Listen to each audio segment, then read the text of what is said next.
All of these guys grew up in the neighborhood, in my neighborhood, Inwood, in northern Manhattan. And during Vietnam, as it went on and on and on, most of the kids in Inwood were either there, on their way there, or on their way back from there. A lot of my friends were serving in Vietnam. I just wanted to go over there and buy them all a beer. That's what I did.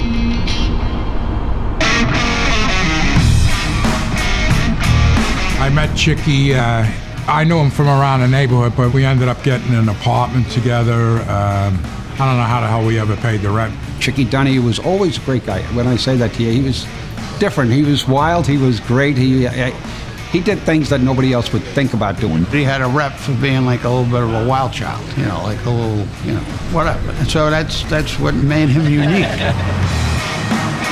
Are they all here?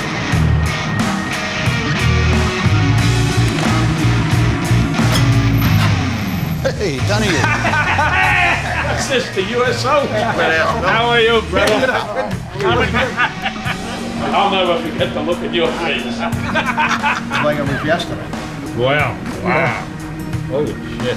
47 years. Ricky had to give up his punch off here. Yeah. So I'm in a bar, and it's Georgie Lynch was tending bar, and he was going on about the demonstrators marching through Central Park. And he says, Chickie, I want you to give me Siemens papers. Well, Siemens papers is like an ID card. I said, George, what the hell do you want my papers for?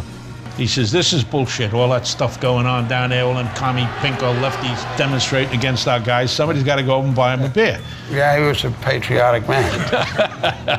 So I said, listen, George, the next time I go to Vietnam, I'll buy the guys a drink, okay? I'll take care of it for you. Don't worry about it. See, I'd been there twice before. I was a merchant seaman at the time. I said, okay, I'll do it. Just get me the names. I didn't think I could do it, to tell you honestly. I said, I'll give it a try.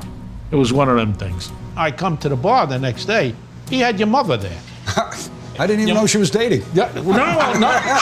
She was waiting there for me. He assured her that I was going to go over to Vietnam and find her Tommy. And the next day, George had all the addresses, and I was in. I went down to the Union Hall, threw in my card. And there on the top of the list was the SS Drake Victory heading for Vietnam.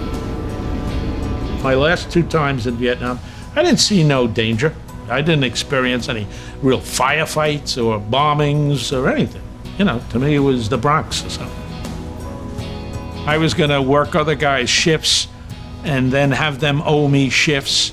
And when we got to Vietnam, I didn't think it would take me more than 2 or 3 days to see these guys. So I had to make up this story that I was going to see my stepbrother. And we just lost Mom. I gave him a sob story. And as it worked out, they pulled into Quinnon. I saw these MPs, they were coming on a ship, and they had their numbers painted on their helmets. I think it was 127 MP. I looked at my list, and it's the same number. I said, Christ, that's Collins' address. Yeah. I'm looking over the ship, and the next thing is I see Chickie Donohue. I said, what the hell are you doing here? He says, I came to see you. Yeah, that's exactly what you said. He asked me who I was with. I said, I'm with you. He's in a combat zone, and here he is walking around like he's going on a golf outing or wherever the hell he's going, hey? Getting over his initial surprise, just slapping each other on the back. Hey, it's great. And he says, what are you doing? I told him what I was doing. Took out a beer. We drank it. He'd have warm beer on. Where the hell are you getting this thing? I mean, you just got in country. Where the hell did you get it from, But that was Chick. I took a case of Pabst. If I had a burlap bag, I had at least 18 cans or so. We got drunk, needless to say. And that lieutenant actually tried to interfere with us singing you straightened about. I brought his buddies along, and we went to a number of bars. I guess we were in one bar, and there was, never forget, a big Texan guy there, and he had a first air cav patch on, and that was the next guy on the list, Ricky Dugan.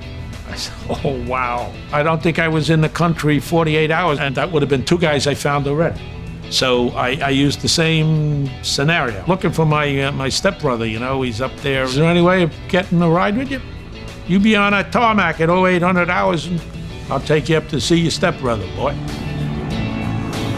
I got off the plane, and they didn't have bathrooms on their planes. So I relieved myself in the tall grass there. And a guy walked over to me, he says, hey, what are you, some kind of animal? You're in the real world now. I'm looking at him, he thinks this is the real world. The sergeant says, who's this guy? Who are you? He said, I'm looking for Rick Dugan. And all the time I thought it was gonna blow up. All the time I thought some major was gonna say to me, hey, what the hell are you doing here? This guy seemed to be the type of guy you could tell the truth to. I don't know why, I guess. I said, I promised him I'd come up and buy him a beer. Holy shit, he says, I don't believe this. He says to the guy, he says, call him in here. First of all, this was uncharted territory for the most part. There weren't a lot of military installations that far north. And we were setting up and digging our foxholes and so on and so forth. And then I get a message on the radio that I have to come back into the main perimeter. It was a little sketchy because, you know, I have to now negotiate this 500 meters by myself, and it's kind of getting a little, you know. And I walk in, and there's a sergeant there, and I said, you called me back in? He said, I didn't call you back in. He said, this guy did. He pops out from out of this thing. I say, hey, Ricky, how are you? What the hell are you doing here? Chickie Donohue, in a Madras shirt and light denim jeans. No, they were powder bleached. blue. Like They were powder bleached. black. Bleached. They were like a very Bleached light jeans. powder blue. They weren't exactly camouflage. Well, I had to put a poncho on them immediately because otherwise it's like, you know, shoot me, I'm from New York. Then I started walking him back out to where I had just come from, and I stopped and I said, I can't do this. This guy, he shouldn't be here. He's not, I mean, if he gets hurt, it's on us. So I said to the sergeant, he said, he's all yours, pal. So out he came with us. He introduces me to his buddies. So what is he doing here? So he's, all right, so let's have a beer. I got a six-pack or whatever. He's looking around. He doesn't see any buildings or anything. He said, where do we sleep? What do we do? We sleep here? This is an ambush perimeter. While that was going on, he says, now listen, you know where our line is. It's right over there, you know, and he's pointing. Shortly after, maybe 20 minutes, there was firing off on the left. And I said, holy shit. He spent a scary night with us, and I think he, at some point, regretted that he did this. That night was, yes, I thought about this might have been a dumb thing to do. Well, yeah, we got through the night unscathed, and then morning comes, and he's looking for food. So I handed him a can of ham and lima beans, and here's a P-38. I hope you know how to use that. That's the only way you get in that can. I still have it. Yeah, I still have mine also. The little. Yep. Yeah. 38 revolutions. Yeah, absolutely. I said to the lieutenant, I said, you got to get him out of here. He's a civilian. And was he become the company mascot? I said, we got to get him out of here. Dugan gets somebody to put me on a helicopter. I went into Quinnon and my ship south. It was gone. Day or two later, Chickie comes back and he's filthy. His white jeans weren't white no more. They were filthy. Yeah, well, it was the same clothes on. The same clothes that I found you the week before. About 3 days now or whatever. You know, so anyway, as it turns out, we got somebody to give him another lift out to an airfield so he could try to get down to Saigon. Then I had Bobby still on my list. I said, you know, where is this outfit? And somebody told me, oh, that's up in Long Bin. I said, where the hell is Long Bin? And they said, oh, it's not far. It's about 20, 25 miles up the road. So some guy offered me a lift to the gate, tried to get the guy in the gate to take me in to see Pappas. And the guy says, who are you? I said, I'm his stepbrother, you know, and I gave him the whole story about Mom dying. He said, oh, yeah, you're crazy enough to be his brother. So I brought him in, you know. He's lucky he didn't get court-martialed. He says, holy shit. He says, I heard you were over here. I got a letter from Chickie's wife, and I was a little pissed. For 5 or 6 days, he was over here and had jumped ship, and I hadn't heard a word from him, and we were the best of friends, you know. We ended up going over to the NCO club. I gave him new clothes because he stunk. We spent a couple of days partying and He says, where are you? I said, I'm in Saigon. Geez, I heard they hit them bad. I said, oh man, it's over. I said, that was just a thing to get to the negotiating table. Just to say something, you know, I don't know, what do you say to a guy who's in a bunker who won the Knicks game last night? I was hoping that he was right, you know. We really hadn't seen much action up until that point. So he went back down to Saigon, I went back to work, and a couple of nights later, we got overrun. Went back to Saigon, and all of a sudden, the sky lit up north of Saigon. Just lit up, just like one big fireball. Somebody with some authority says, that's got to be the ammo dump. And that's the same ammo dump that Bobby was in the center of. Hitchhiker ride back up there. Went back to the same gate.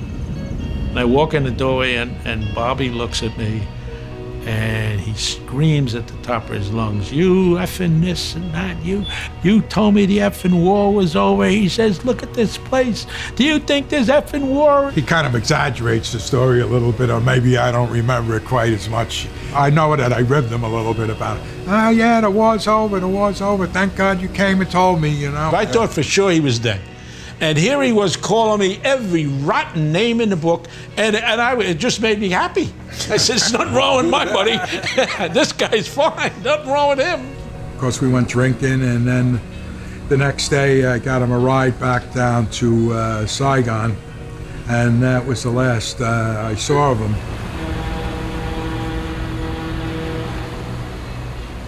A couple of weeks after that, I walked in the door of Chambers. The colonel was there, Colonel Lynch, the guy who started all of this. And he says, "He's here, he's alive." After he left, these guys in my squad, they were mesmerized. I mean, I never seen these guys like, "You don't have to be here and you're here." I don't understand this. Why is this happening? The fact that he showed up was like, well, there's actually people in the neighborhood that still care about us. Something I don't think I'll ever forget. Seeing him come true, it was just, who comes over to see somebody and spend so much time, you know, putting himself in harm's way, really. But to come here today, leave it at Chickie, he'd find a way, you know, to come up with another stunt. It was a pleasure. It really was nice to see him. He looks great, you know. He still can talk.